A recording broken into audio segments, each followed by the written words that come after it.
Hello everyone, नमस्कार, आदाब, सत श्री अकाल। स्वागत है आपका हमारे यूट्यूब चैनल एग्जाम टाइम पर। तो जैसा कि हम आशा करते हैं कि आप सब स्वस्थ होंगे, मस्त होंगे और अपने इसे मस्ती भरे नोट के साथ अपनी पढ़ाई भी कर रहे होंगे, अपनी तैयारी भी कर रहे होंगे। जो जहाँ पर जैसे अपनी तैयारी जिस चीज़ का भी कर रहा हो, वो अपने खूब अच्छे से तैयारी कर रहा होगा।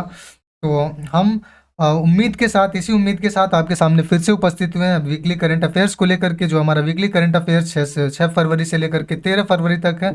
और ये 6 फरवरी से 13 फरवरी के बीच जो भी घटनाएं हुई हैं, वो घटनाएं में कैसे क्वेश्चन बन सकते हैं, आपके एग्जाम के पॉइंट ऑफ से क्या क्वेश्चन बन सकते हैं, उन सारे क्वेश्चंस को लेकर के जो क्वेश्चन बन सकते हैं एग्जाम में, उनको हम लेकर के आपके सामने फिर से उपस्थित हुए हैं।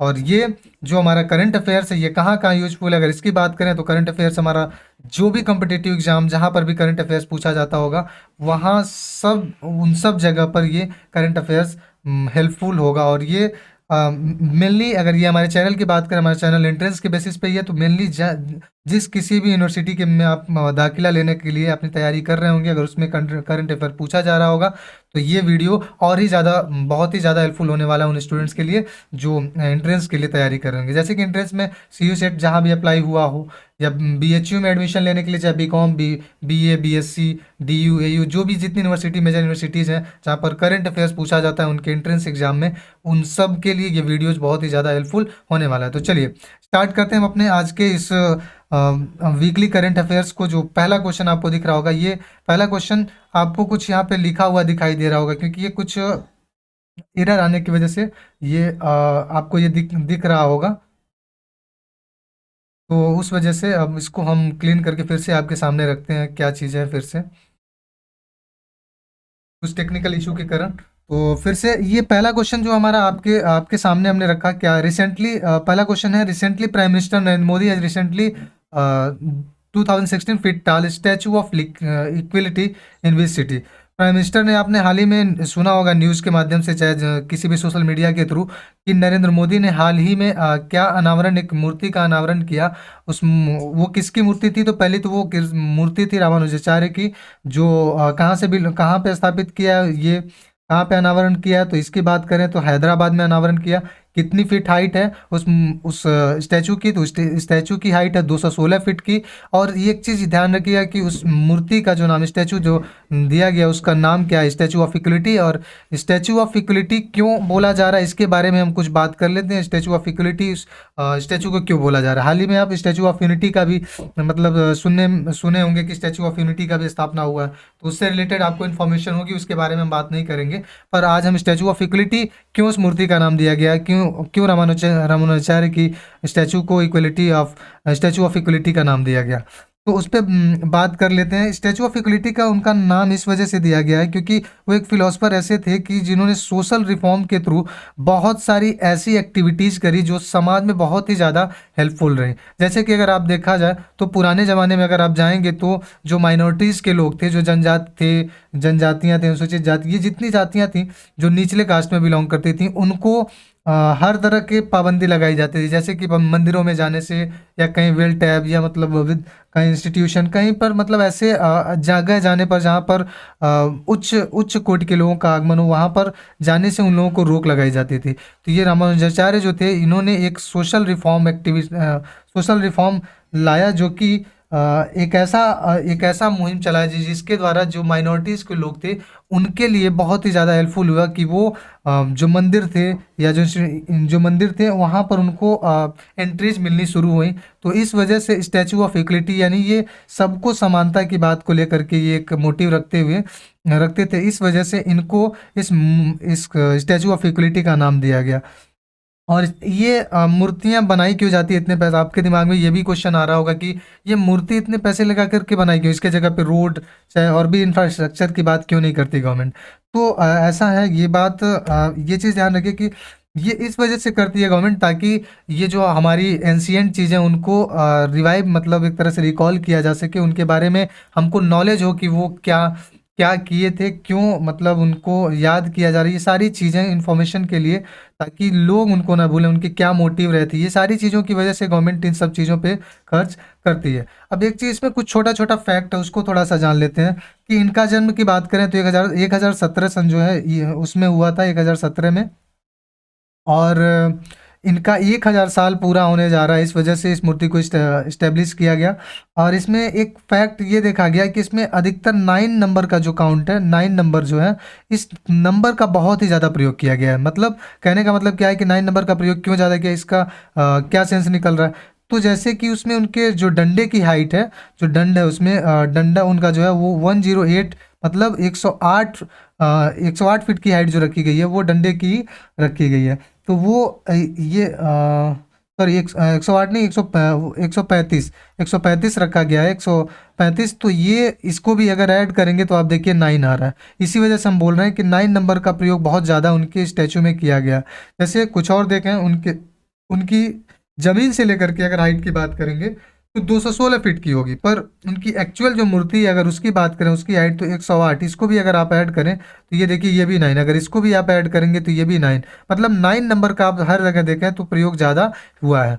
और उसमें उन जिस जिस जिस पर उनको बिठाया गया, मतलब नीचे जो हाथियों का, अगर उस पिक्चर को आप देख पाएँ, गूगल करके देखिएगा कि उन जिस पर उनको बिठाया गया है उस पर 36 मतलब हाथियाँ हैं। मतलब इसमें भी देखिए, इसको भी काउंट करेंगे तो ये 9। मतलब कि कहने का जो मैंने बताया कि 9 नंबर का प्रयोग ज़्यादा किया गया है उनके स्टैचू में। ये फैक्ट याद रखना जरूरी नहीं है, पर आपको एक छोटा सा इन्फॉर्मेशन हम दे रहे थे तो सोचे इसमें इसको भी आपको इसी के साथ साथ बताते हुए चलें। तो उम्मीद करते हैं आपको ये इन्फॉर्मेशन आपके लिए थोड़ा सा हेल्पफुल रहा होगा कि आपको याद क्या रखना है कि स्टैचू ऑफ इक्विटी किसकी मूर्ति को बोला गया, तो रामानुजाचार्य को। कहाँ पे इस्टेब्लिश किया गया, तो हैदराबाद में। ये सारी चीज़ें आपको याद रखने की है कि आपके एग्जाम के पॉइंट ऑफ व्यू से ये महत्वपूर्ण हो सकता है। चलिए नेक्स्ट क्वेश्चन की तरफ बढ़ते हैं। हमारा नेक्स्ट क्वेश्चन क्या है वो उसकी तरफ बढ़ के देख लेते हैं कि नेक्स्ट क्वेश्चन क्या होने वाला है। क्वेश्चन की तरफ जो हमारा अगला क्वेश्चन है वो आपको दिख रहा होगा कि who recently cancelled the license of the oldest khadi institute, khadi emporium. Khadi emporium का मतलब ऐसा है जो जहाँ पे खादी का प्रोडक्शन किया जाता है, जो भी खादी के प्रोडक्ट्स होते हैं उनके बारे में जो भी प्रोडक्शन होता है वो उसको हम खादी एम्पोरियम ही बोलते हैं। तो किस इंस्टीट्यूट, कहाँ के किस इंस्टीट्यूट का लाइसेंस रद्द किया गया है, तो वो किया गया KVIC का, यानी khadi and village industries commission जो है, इसका इसका जो है लाइसेंस इसके द्वारा रद्द कर दिया गया। क्यों रद्द किया गया, तो अब ये आप कॉमन सेंस के थ्रू देख सकते हैं कि मतलब रद्द किसी चीज़ का लाइसेंस तभी रद्द होता है या तो वो कोई चीज़ गड़बड़ी कर रही हो। तो इसी तरीके से खादी वाले में कुछ मिक्सचर्स के मतलब कुछ मिश्रण, इसके जो मिक्सचर यानी कोई चीज़ जो प्रोडक्ट बन रहे थे वो पूरी तरह से ओरिजिनलिटी में नहीं बन रहे थे, और भी कई सारे रीजन की वजह से इसका लाइसेंस रद्द कर दिया गया। तो चलिए नेक्स्ट क्वेश्चन की तरफ बढ़ते हैं। हमारा नेक्स्ट क्वेश्चन क्या है, तो अगला क्वेश्चन हमारा है, where has foundation stone of the world third largest cricket stadium been laid recently. कहाँ पर विश्व का सबसे तीसरा, मतलब जो तीसरा लार्जेस्ट क्रिकेट स्टेडियम बनाने की बात की जा रही है, तो वो है जयपुर में। जयपुर में विश्व का तीसरे स्थान का जो लार्जेस्ट क्रिकेट स्टेडियम होगा वो जयपुर में होगा। अब ये कितने कितने एरिया में है, तो कितने एरिया में देखा जाए तो 100 एकड़ की एरिया में है, ये बनाने की बात हो रही है। दूसरी चीज़ में देखी जाए तो ये कितनी सीट होगी बैठने की, मतलब लोगों की सीट तो 75,000 के अप्रोक्स इसमें सीट की बात की जा रही है। और अगर अभी हाल ही में सबसे बड़ा अगर देखा जाए इंडिया में, तो इंडिया में सबसे बड़ा अभी कौन सा बना है, नरेंद्र मोदी स्टेडियम जो है अहमदाबाद में, वो पहला है। चलिए ये रहा इससे रिलेटेड तीसरा क्वेश्चन। अब बढ़ते हैं नेक्स्ट क्वेश्चन की तरफ। हमारा चौथा जो क्वेश्चन है वो देखते हैं। In the union budget 2022 and 2023, ये 2023 है, the finance minister has propose to develop build now how many new Vande Bharat train in the next 3 years। जो यूनियन बजट अभी पेश हुई थी 1 फरवरी को, उसमें 2022 और 23 के ईयर में कितने वंदे भारत ट्रेन को चलाने की बात की गई है उस बजट में। जो हमारी फाइनेंस मिनिस्टर जो हैं उनके द्वारा कितने वंदे भारत ट्रेन को अगले 3 साल में चालू करने की बात की गई है, तो वो है 400 ट्रेन की संख्या को, वंदे भारत ट्रेन की संख्या को चालू करने की बात की गई है। अब इसका वंदे भारत ट्रेन मतलब आप सफ़र जो है वो बहुत ही टाइम जो कंज्यूम करता है वो बहुत कम करता है, यानी इसकी स्पीड देखी जाए तो 160 किलोमीटर पर घंटे के हिसाब से ये कवर करती है। इस वजह से वंदे भारत ट्रेन को चलाने की बात की जा रही है ताकि टाइम कंज्यूम और लोग आसानी से अपने डेस्टिनेशन पर पहुँच जा सके। ठीक है, तो ये इस बजट में बात की गई है एक वंदे भारत को चलाने के लिए। तो बढ़ते हैं अगले क्वेश्चन की तरफ। नेक्स्ट क्वेश्चन हमारा क्या है, who has been recently appointed by Indian oil as the director of refineries. कौन किसको अपॉइंट किया गया है डायरेक्टर ऑफ रिफाइनरीज के, ऑयल के डायरेक्टर ऑफ रिफाइनरीज को? तो शुक्ला मिस्त्री जो है ये इन्हीं को अपॉइंट किया गया है डायरेक्टर ऑफ रिफाइनरीज। चलिए अगले क्वेश्चन की तरफ बढ़ते हैं। अगला क्वेश्चन देखते हैं। अगला इंफॉर्मेटिव क्वेश्चन क्या है हमारा? Who has been appointed as the new director of NCERT recently. आपको एनसीईआरटी के बारे में मालूम होगा कि एनसीईआरटी क्या है। एनसीईआरटी जो सीबीएसई बोर्ड में सीबीएसई बोर्ड में किताबें चलती हैं एनसीईआरटी, और जो भी आती हैं, मतलब ऐसा नहीं है कि सीबीएसई बोर्ड में कई कई सारी जगह मतलब एनसीईआरटी की बुक ही चलती है। तो उस एनसीईआरटी के नए डायरेक्टर के रूप में किसको नॉमिनेट किया गया या किसको अपॉइंट किया गया? तो वो किया गया प्रोफेसर दिनेश प्रसाद सकलानी हैं, जो हमारे न्यू डायरेक्टर हुए हैं किसके? एनसीईआरटी के। नेक्स्ट क्वेश्चन की तरफ बढ़ते हैं। अगला इंफॉर्मेटिव क्वेश्चन क्या है? Which state government has launched the open air classroom program प्रया शिक्षालय। मतलब ओपन एयर क्लासरूम का मतलब जो माइनॉरिटीज़ के जो बच्चे हैं जो स्लम एरियाज में बिलोंग करते हैं, उन बच्चों के लिए एक ओपन एयर क्लासरूम को लॉन्च किया गया है। वो कहाँ पर लॉन्च किया गया है? तो वो लॉन्च किया वेस्ट बंगाल में लॉन्च किया गया है, और इसी का नाम दिया गया है प्रया शिक्षालय। मतलब उस उन गवर्नमेंट उन बच्चों को जो स्कूल नहीं जा सकते, वो टेक्नोलॉजी को एफर्ड नहीं कर सकते, उनके लिए ओपन मतलब कई ऐसे जगह को सिलेक्ट किया जा रहा है जहाँ ओपन मतलब खुले में ही उनको बैठा करके पढ़ाने का कार्यक्रम शुरू किया गया। तो ऐसे प्रोग्राम को प्रया शिक्षालय बोला गया, और ये शुरू कहाँ हुआ? तो वेस्ट बंगाल में हुआ। बढ़ते हैं अगले क्वेश्चन की तरफ। Recently, who took the additional change as CMD POSCO 2022? किसको एडिशनल चेंज मतलब सीएमडी के रूप में किसको पॉस्को में रखा गया? कौन है वो? तो SR नरसिम्हन जो है वो सीएमडी नियुक्त किए गए हैं किसके? पॉस्को के SR नरसिम्हन को नियुक्त किया गया। तो चलिए अगले क्वेश्चन की तरफ बढ़ते हैं। अगला क्वेश्चन हमारा क्या है? अगला इन्फॉर्मेटिव क्वेश्चन क्या है? अगला इन्फॉर्मेटिव क्वेश्चन आपको हमारे स्क्रीन पे दिख रहा होगा कि ninth question, Powerthon 2022 has been launched by which ministry recently. Powerthon किसके द्वारा लॉन्च किया गया है? किस मिनिस्ट्री के द्वारा? तो वो मिनिस्ट्री ऑफ पावर के द्वारा लॉन्च किया गया है। जैसा कि नाम से आपको पता है कि पावरथॉन मतलब ये पावर को ही बढ़ाने की, जो इलेक्ट्रिक है इसको बढ़ाने की बात की जा रही है। मतलब जो पावर है, पावर को ही बढ़ाने की बात की जा रही है। तो वो लॉन्च किया गया एक मतलब प्रोग्राम लॉन्च किया गया, उसका नाम दिया गया पावर थ्रोन। और किसके द्वारा? तो वो किस मिनिस्ट्री के द्वारा? तो मिनिस्ट्री ऑफ, अगर पावर से रिलेटेड है तो मिनिस्ट्री ऑफ, जाहिर सी बात है कि वो मिनिस्ट्री ऑफ पावर के ही द्वारा लॉन्च की गई होगी। बढ़ते हैं अगले क्वेश्चन की तरफ। Beach mission has been recently launched by union health minister Mansukh Mandaviya. कौन सा मिशन लॉन्च किया गया है? हाल ही में कौन सा मिशन लॉन्च किया गया है यूनियन हेल्थ मिनिस्टर के द्वारा, मनसुख मांडविया के द्वारा कौन सा मिशन लॉन्च किया गया? तो इंटेंसिव मिशन इंद्रधनुष जो 4.0 है, यानी इसका चौथा चरण लॉन्च किया गया है आईएमआई का। जो किसके द्वारा लॉन्च किया गया? तो वो हेल्थ मिनिस्टर के द्वारा लॉन्च किया गया। कौन है? मनसुख मांडविया के द्वारा ये लॉन्च किया गया है। चलिए नेक्स्ट क्वेश्चन की तरफ बढ़ते हैं। नेक्स्ट क्वेश्चन हमारा क्या है? Railway protection force has launched a nation wide campaign by which name to stop human trafficking. Railway protection force के द्वारा एक ऐसा प्रोग्राम लॉन्च किया गया, एक ऐसा कैंपेन लॉन्च किया गया जिसके द्वारा ह्यूमन ट्रैफिकिंग को कंट्रोल किया जा सके। मतलब एक अपने इस देश में उस ह्यूमन ट्रैफिकिंग को कंट्रोल कैसे किया जाए, उससे रिलेटेड जो बातें इस कैंपेन में की जा रही हैं। तो वो उस कैंपेन का नाम पहले तो जान लेते हैं। कौन सा कैंपेन स्टार्ट किया गया रेलवे प्रोटेक्शन फोर्स के द्वारा? तो ऑपरेशन आहट के द्वारा। ऑपरेशन आहट तो उस कैंपेन का नाम है। इस कैंपेन के द्वारा क्या है कि जो ह्यूमन ट्रैफिकिंग होती है, उस ह्यूमन ट्रैफिकिंग को कम करने की बात, यानी उसको स्टॉप करने, रोकने के लिए एक तरह का काम किया जाएगा इस वोमेन ऑपरेशन आहत में। चलिए नेक्स्ट क्वेश्चन की तरफ बढ़ते हैं। अगला क्वेश्चन हमारा क्या है? इन्फॉर्मेटिव क्वेश्चन अगला। Which state topped in India press freedom report 2021? कौन सा स्टेट है जो ये टॉप किया है किसमें? प्रेस फ्रीडम रिपोर्ट में कौन सा स्टेट टॉप किया है? तो वो किया है जम्मू और कश्मीर ने। ये टॉप किया है किसमें? ये फ्रीडम इंडेक्स में, यानी प्रेस फ्रीडम इंडेक्स में जम्मू एंड कश्मीर ने टॉप किया है। बढ़ते हैं अगले क्वेश्चन की तरफ।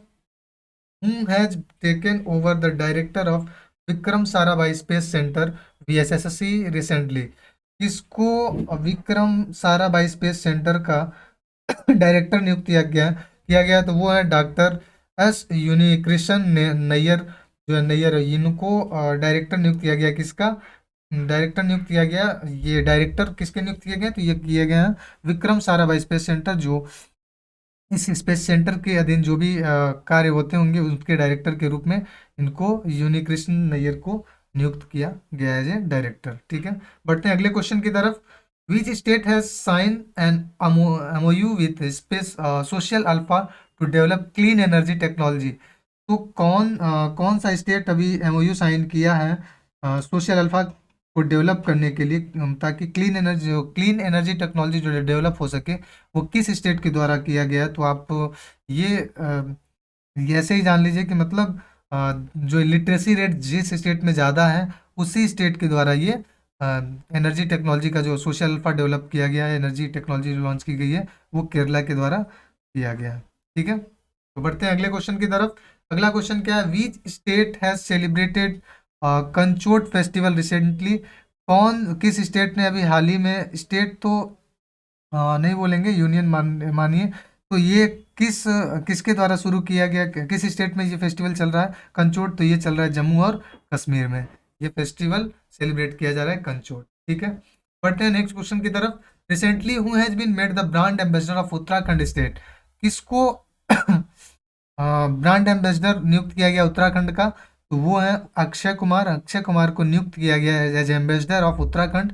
जो पुष्कर वहाँ के मुख्यमंत्री, इनके द्वारा इनका नॉमिनेशन किया गया और इनको उत्तराखंड का क्या बनाया गया? ब्रांड एम्बेसडर बनाया गया। और इसकी सहमति मतलब चुनाव से पहले इनको ये एम्बेसडर बना दिया गया है उत्तराखंड का, अक्षय कुमार को।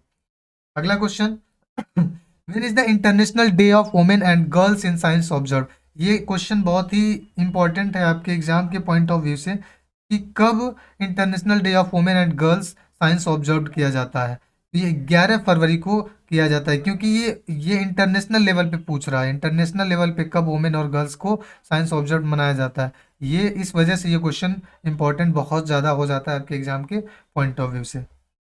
चलिए नेक्स्ट क्वेश्चन की तरफ बढ़ते हैं। नेक्स्ट क्वेश्चन हमारा क्या है? In which city India will get its first bullet train station by December 2024। 2024 तक इंडिया का पहला वो शहर कौन सा होगा जिसको फर्स्ट बुलेट ट्रेन का स्टेशन मिल जाएगा? तो वो शहर होगा सूरत। सूरत को पहला 2024 में क्या मिल जाएगा? वो बुलेट ट्रेन स्टेशन जो होगा वो 2024 में किस सिटी में मिल जाएगा? तो सूरत में मिल जाएगा। ठीक है, बढ़ते हैं नेक्स्ट क्वेश्चन की तरफ।